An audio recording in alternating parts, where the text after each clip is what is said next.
I will make a hot note. Where is your 안녕하세요. 저는 여러분의 역사에 대한 궁금증을 해결해드릴 국쌤입니다. 오늘은 중학교 3학년 역사 17강 제국주의의 등장과 아시아, 아프리카의 침략에 대해 공부해 보겠습니다. 제국주의란 19세기 말 등장한 강대국이 값싼 원료와 상품 시장을 확보하기 위해 약소국을 식민 지배하는 팽창적 대외 정책을 의미하는데 19세기 후반 소수의 거대 기업과 큰 은행들이 경제 전반을 지배하며 자본주의가 발달하고 생산이 크게 증가하였지만 제한된 시장 규모로 인한 불황을 겪게 되자 상품 원료와 상품 판매 시장 확대에 대한 필요성이 제기, 아시아, 아프리카에 식민지를 건설하며 등장하게 되죠. 또한 제국주의는 우월한 사회나 국가가 열등한 사회나 국가를 지배하는 것이 당연하다는 사회 진화론, 서구의 발전된 문화를 식민지에게 전달해야 한다고 주장하며 생물학적 특징에 따라 민족의 우열을 합리화한 인종주의, 외국인과 유색인종에 대한 배타적 태도인 배타적 민족주의를 사상적 기반으로 삼고요. 이런 제국주의를 바탕으로 열강들의 경쟁이 시작되었는데 초기에는 네덜란드, 영국, 프랑스가 주도적으로 팽창정책을 추진하고 이후 독일, 이탈리아, 미국, 일본 등 신흥 강대국이 식민지 획득 경쟁에 뛰어들며 곳곳에서 충돌이 발생하게 됩니다. 이것에 대해 자세히 살펴볼 건데요. 우선 열강의 아프리카 분할은 리빙스턴과 스탠리 등 탐험가들이 아프리카를 탐험하여 자원이 풍부한 아프리카에 대한 관심이 집중되었고 제국주의 열강의 진출로 시작되었는데 유럽 열강이 베를린 회의에서 먼저 점령하여 지배권을 획득한 나라에게 영유권을 인정하자는 아프리카 분할 원칙의 합의, 열강의 아프리카 진출이 가속화되었고 라이베리아, 에티오피아를 제외한 모든 나라가 제국주의 열강의 식민지가 됩니다. 이를 나라별로 살펴보면 영국은 남아프리카의 케이프타운부터 북아프리카의 이집트를 연결하는 종단 정책과 이집트의 카이로, 남아프리카의 케이프타운, 인도의 콜카타를 연결하는 삼시 정책을 추진하였고 보어 전쟁을 통해 1889년 남아프리카 연방을 조직하고 수에즈 운하의 경영권을 장악, 이집트령을 보호령으로 삼았고 프랑스는 알제리, 사하라 사막, 마다가스카르에 이르는 지역을 연결하는 횡단 정책을 추진합니다.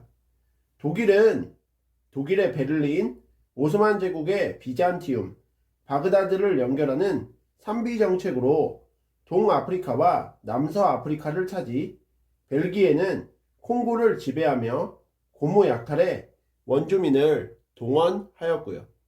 그러던 중 영국의 종단 정책과 프랑스의 횡단 정책이 충돌하며 1898년 수단의 도시 파쇼다에서 양국 군대가 대립, 독일에 대항하기 위해 영국의 협조가 필요했던 프랑스가 양보, 이곳을 영국의 식민지로 인정한 파쇼다 사건이 발생하고 1905년 프랑스가 모로코의 내정개혁을 요구한 데 대해 독일 황제 비렐름 2세가 프랑스에 반감을 가진 술탄을 지원하고 프랑스의 이권을 방해, 극도의 대립 상태가 되었다가 영국이 프랑스의 편에서 프랑스의 진출이 합법적으로 인정된 제1차 모로코 사건, 1911년 모로코의 베르베르인이 반란을 일으키자 프랑스가 출병, 독일은 군함을 파견하며 프랑스군을 위협하였는데 영국의 프랑스 강력 지지로 인해 독일이 프랑스에 양보할 수밖에 없었던 제2차 모로코 사건이 발생하게 됩니다. 다음으로 열강의 아시아 태평양 분할에 대해서 살펴볼까요?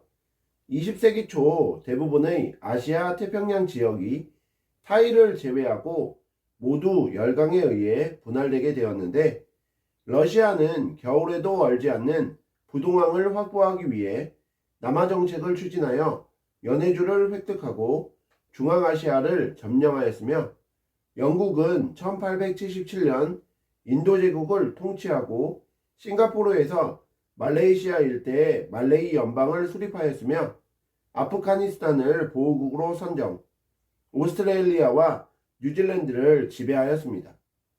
프랑스는 인도차이나 연방을 수립하여 베트남, 캄보디아, 라오스를 지배하였고 네덜란드는 인도네시아를 침략하여 네덜란드령 동인도를 수립하게 됩니다. 또한 미국은 1898년 괌과 에스파냐와의 전쟁에서 승리하며 차지한 필리핀을 차지하고 태평양의 하와이 병합, 파나마 운하 장악 등의 성과를 거둡니다. 일본은 한반도와 타이완을 지배하게 되고요. 자, 그럼 오늘 배우신 내용을 바탕으로 문제 풀어볼게요. 1번, 다음 글과 관련된 정치 이념이 나타난 배경으로 옳지 않은 것은 이라는 문제인데요. 영국 제국의 4천만 국민을 참혹한 내란으로부터 지키기 위해서는 과잉 인구를 수용하기 위해 새로운 영토를 개척하고 또 그들이 공장과 광산에서 생산하는 상품의 새로운 판로를 만들어야 한다. 자, 이것은 제국주의에 대한 설명이죠. 자, 제국주의가 나타나게 된 배경이 아닌 것을 찾아주시면 되는 문제입니다. 1번, 값싼 원료 공급지가 필요하였다. 이것은 맞죠.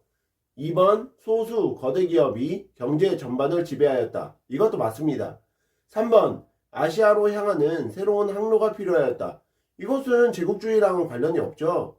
4번, 생물학적 특징에 따라 민족을 우월화하였다. 자, 이것은 인종주의에 대한 설명이므로 4번도 옳은 표현입니다. 5번, 국내 문제 해결을 위해 식민지가 필요하였다. 이것도 맞죠. 제한된 시장 규모로 인해 가지고 불황이 발생을 하니까 원료 공급지와 상품 판매 시장 확대가 추구되었었기 때문에 이것도 맞는 표현입니다. 그러므로 1번 문제의 정답은 3번이 되겠네요. 2번 문제도 풀어볼게요. 다음 교사의 질문에 바르게 대답한 학생은 이라는 문제인데요. 교사, 19세기 말 유럽 열강에서 나타난 제국주의에 대해 설명해 볼까요? 1번 선민, 유럽의 강대국이 약소국을 근대화시켜 주려는 정책입니다. 이것은 틀린 표현이죠. 2번 수빈, 유럽은 미개한 지역을 근대화시키고자 지원을 아끼지 않았습니다. 자, 이거는 틀린 표현이죠. 유럽이 미개한 지역을 근대화시키고자 지원을 아끼지 않은 것이 아니라 자신들의 이익을 최대화하기 위해서 노력을 했던 것이기 때문에 2번도 틀렸습니다. 3번 치음, 유럽 열강의 국민은 실업 등의 문제 해결을 위해 제국주의를 지지하였습니다. 이것이 정답이죠. 유럽 열강의 국민은 제국주의를 통해 실업 등 국내 문제를 해결할 수 있다고 보았고 또 자국의 위상을 높일 기회라고 생각하여 제국주의를 지지하였습니다. 4번 한울, 약소국은 자발적으로 강대국에게 원료 공급과 자본 투자처를 제공했습니다. 이것은 틀렸죠. 약소국이 자발적으로 한 것이 아닙니다. 5번 지완, 선진국과 미개국의 진정한 세계사적 문화 교류가 시작되는 계기가 되었습니다. 이것도 틀린 표현이죠. 그러므로 2번 문제의 정답은 3번이 되겠습니다. 3번 문제도 풀어볼게요. 제국주의 열강에 대한 설명으로 옳지 않은 것은 이라는 문제인데요. 1번 벨기에는 고무 생산지인 콩고를 차지하였다. 이것은 맞죠. 2번 미국은 에스파냐와의 전쟁에서 승리하여 필리핀을 차지하였다. 이것도 옳은 표현입니다. 3번 네덜란드는 인도네시아를 점령하여 네덜란드령 동인도를 결성하였다. 이것도 맞는 표현이죠. 4번 프랑스는 알제리와 마다가스카르를 연결하는 종단 정책을 시행하였다. 이것은 틀린 표현입니다. 프랑스는 종단 정책을 시행한 것이 아니라 횡단 정책을 시행을 한 것이죠. 그러므로 3번 문제의 정답은 4번이 되겠습니다. 5번 러시아는 남하 정책을 추진하여 연해주를 획득하고 중앙아시아를 점령하였다. 이것도 옳은 표현이죠. 4번 문제도 풀어볼게요. 다음 글의 빈칸에 들어갈 회의를 고르면 이라는 문제인데요. 학생, 선생님, 아프리카 대륙은 왜 국경선이 직선인 곳이 많은가요? 교사, 가로에서 먼저 점령하여 지배권을 획득한 나라가 소유권을 가진다는 원칙에 따라 윤곽이 결정되었기 때문이에요. 제국주의 열강은 베를린 회의에서 먼저 점령하여 지배권을 획득한 나라가 소유권을 가진다라는 원칙을 정하였고, 이후 열강의 아프리카 진출이 가속화되었었죠. 그러므로 4번 문제의 정답은 3번의 베를린 회의가 되겠습니다.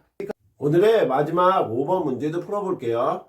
가, 마에 대한 설명으로 옳지 않은 것은 이라는 문제인데요. 가, 배타적 민족주의, 나, 자본주의의 발전, 다, 제국주의, 라, 사회 진화론, 마, 식민지 건설입니다. 1번 가, 국민들은 제국주의 정책을 지지하였다. 맞죠? 2번 나, 소수의 거대 기업이 경제를 지배하였다. 이것도 맞습니다. 3번 다, 국가의 이익을 위해 개인의 희생을 강요하였다. 이것은 틀렸죠. 제국주의는 자본주의가 고도로 발달한 사회에서 나타났으며 강대국이 약소국을 침략하여 정치, 경제, 군사적으로 지배하는 정책이지만 국가의 이익을 위해 개인의 희생을 강요하는 것은 아닙니다. 이것은 전체주의죠. 그러므로 5번 문제의 정답은 3번이 되겠습니다. 4번 라, 유럽인의 약소국 침략을 정당화하는 근거가 되었다. 사회진화론이 근거가 되었죠. 5번 마, 원료 공급지와 상품 판매 시장의 확대가 목적이었다. 이것도 옳은 표현입니다. 이상으로 중학교 3학년 역사 17강 제국주의의 등장과 아시아, 아프리카의 침략에 대해서 공부해 보셨는데요. 복습 열심히 하시고 다음 시간에 뵙겠습니다. 감사합니다.